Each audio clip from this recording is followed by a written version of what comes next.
शैली की, जो कि हमारे बुंदेलखंड की विरासत है, जिसे हम बुंदेली लोक चित्रकारों को बढ़ावा देने के लिए प्रशासन की एक अच्छी पहल की है।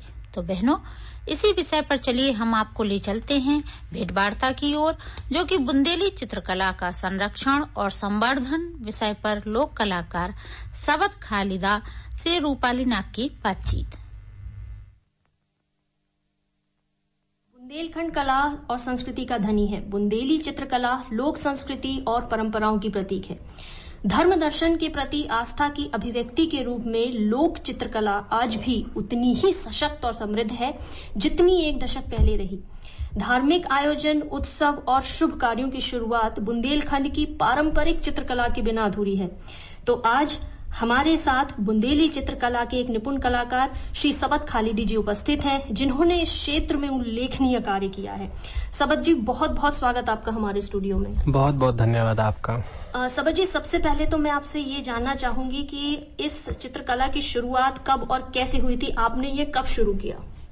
चित्रकला ईश्वर की तरफ से मुझे एक वरदान है। मेरे माता पिता बताते हैं कि जब बचपन से मैं चलना सीखना मैंने शुरू करा था, तभी से मैंने दीवारों पर पेंसिल से कुछ न कुछ बनाना शुरू कर दिया था। तो मेरी चित्रकला की जर्नी तभी से शुरू हो गई थी और धीरे धीरे फिर मैं समय के साथ चित्रकला में और सीखता गया और बहुत सारी चीजें इसमें मैंने एक्सप्लोर करी।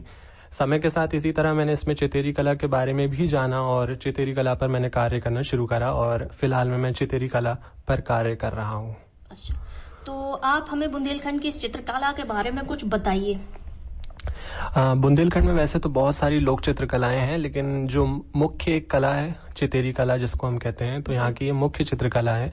ये अक्सर आपने देखा होगा कि विवाह का जब अवसर हमारे बुंदेलखंड में होता है तो हमारे यहाँ मुख्य द्वार पर श्री गणेश जी रिद्धि सिद्धि जी के साथ बनाए जाते हैं। तो इसका यही मकसद होता है कि विघ्न हरने में श्री गणेश जी हमारा साथ दें, विघ्न हरें, और ये हमारा जो मंगल कार्य है बहुत ही शुभ तरीके से पूर्ण हो जाए, संपूर्ण हो, खत्म हो।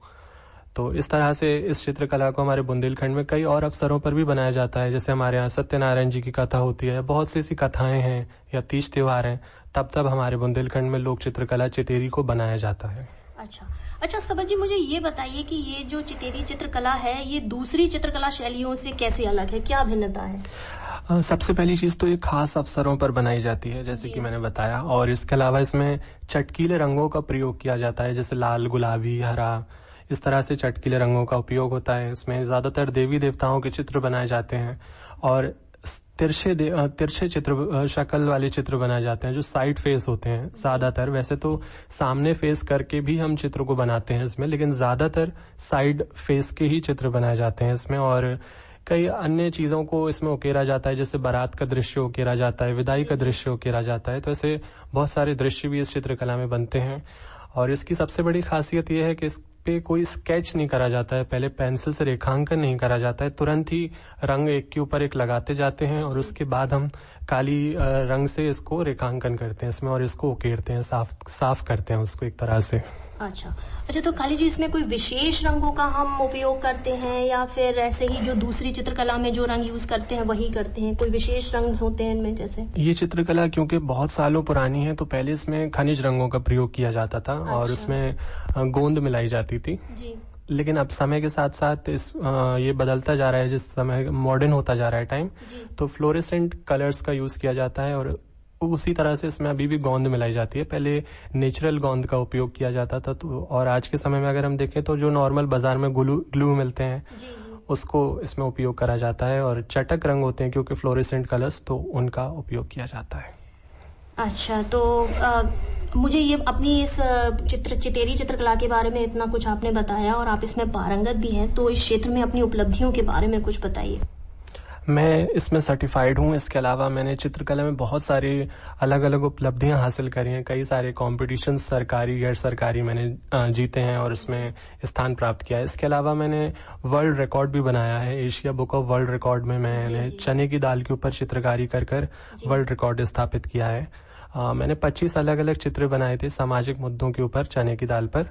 और इसके अलावा मैंने इंडिया और एशिया बुक ऑफ रिकॉर्ड्स में 1 सेंटीमीटर और 2 सेंटीमीटर के गणेश जी की 27 से ज्यादा अलग अलग प्रतिमाएं भी बनाई मिट्टी से। अच्छा। तो ये अलग अलग मेरी कुछ उपलब्धियां हैं जी।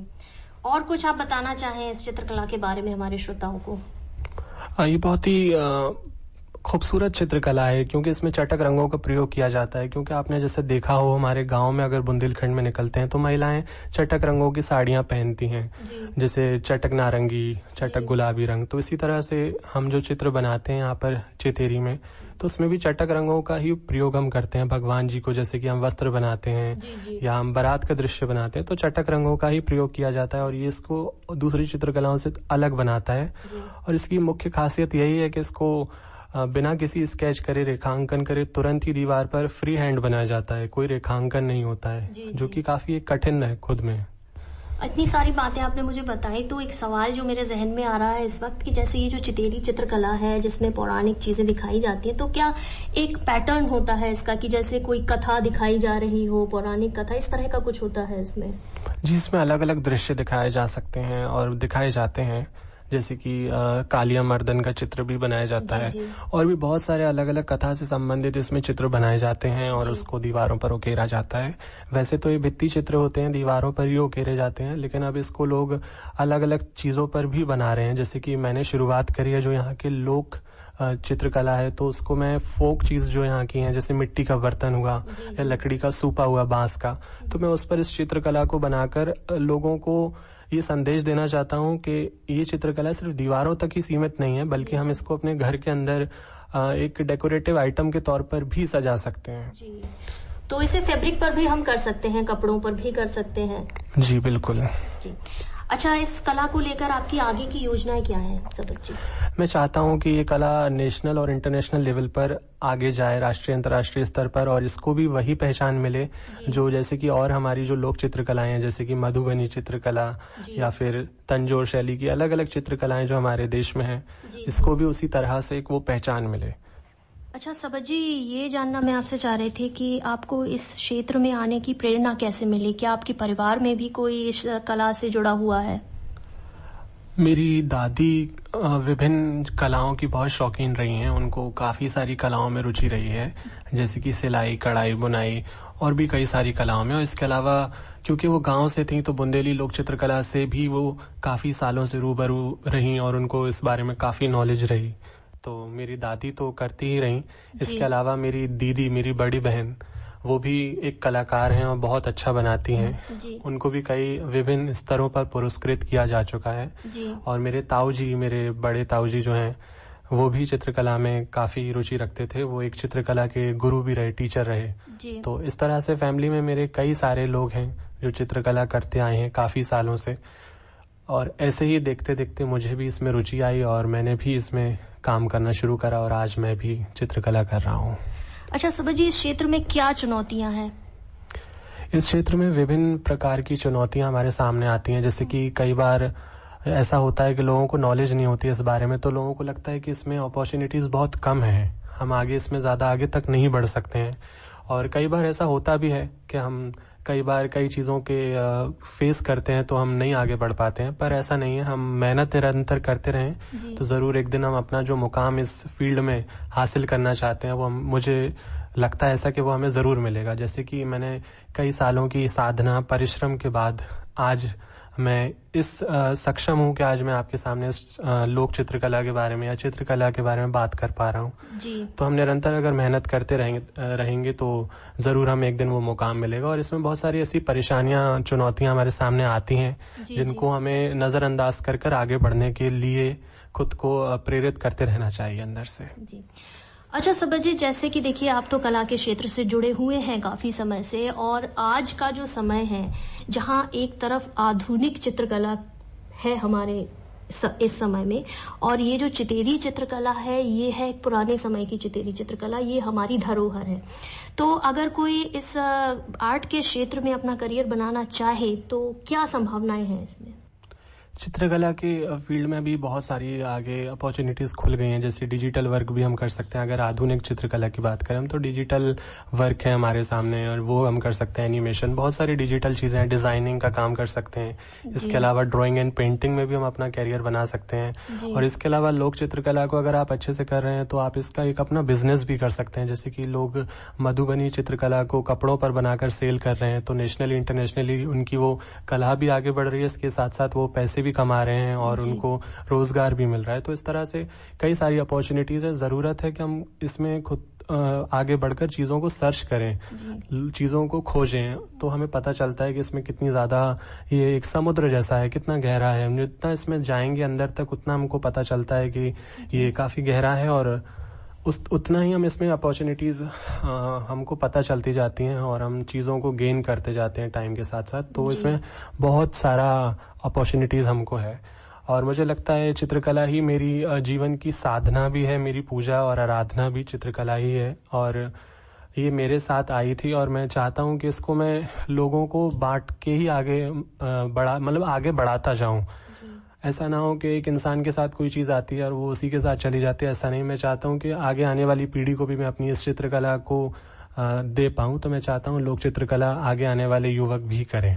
जी सबत जी, आप तो इतने समय से इस कला से जुड़े हुए हैं, तो आपने कई जगहों पर कार्य भी किया हुआ है, इतनी उपलब्धियां भी आपने हासिल की हैं, तो किस तरह की प्रतिक्रियाएं मिलती हैं जब आप अपनी कला का प्रदर्शन करते हैं? तो घर की अगर मैं बात करूं, सबसे पहले तो परिवार से मुझे बहुत ज्यादा सपोर्ट है। मेरे माता पिता को मैं धन्यवाद करना चाहता हूं इस माध्यम से कि उनका बहुत ज्यादा सपोर्ट रहा है, तभी आज मैं इतने आगे बढ़ पाया हूं। उन्होंने मुझे सिखाया। मेरे सबसे पहले गुरु मेरे माता पिता ही रहे, उसके बाद उन्होंने आगे मुझे और गुरु के पास भेजा और सिखाया मुझे। तो बहुत अच्छा लगता है, मतलब जब माता पिता एक बच्चे को इतना ज्यादा सपोर्ट करते हैं और आगे बढ़ाने के लिए पूरा सहयोग करते हैं। और अगर हम वैसे देखा जाए तो बहुत ज्यादा मिक्स्ड टाइप का रिएक्शन होता है। ज्यादातर लोग बहुत ज्यादा चित्रकला को देखकर खुश होते हैं और मैंने ज्यादातर देखा मेरी पेंटिंग्स को देखकर लोगों ने बहुत ज्यादा अप्रिशिएट करा है, आज तक सराहा है। मुझे कई बड़े बड़े स्तर पर लोगों ने अप्रिशिएट करा है, कई बड़े बड़े लोगों ने अप्रिशिएट करा है। तो बहुत खुशी होती है और लगता है कि एक दिन ऐसा जरूर आएगा कि मैं अपना वो सपना जो मैं देखता हूँ वो मैं जरूर हासिल कर पाऊंगा। जी, तो युवाओं को भी इस क्षेत्र में आगे आना चाहिए, लोगों को भी इस कला में रुचि लेनी चाहिए ताकि ये कला जो हमारी धरोहर है ये हमेशा हमारे साथ बनी रहे। सबत जी, आप हमारे स्टूडियो में आए और हमें इस चित्रकला के बारे में इतनी अच्छी महत्वपूर्ण बातें बताई, इसके लिए आपका बहुत बहुत धन्यवाद। बहुत बहुत धन्यवाद मैम। तो बहनों, अभी आप सुन रही थी बुंदेली चित्रकला विषय पर बुंदेली कलाकार सबत खालिदी से रूपाली नाग की भेंट वार्ता। तो बहनों, हम अपनी चर्चा को आगे जारी रखते हुए बात करते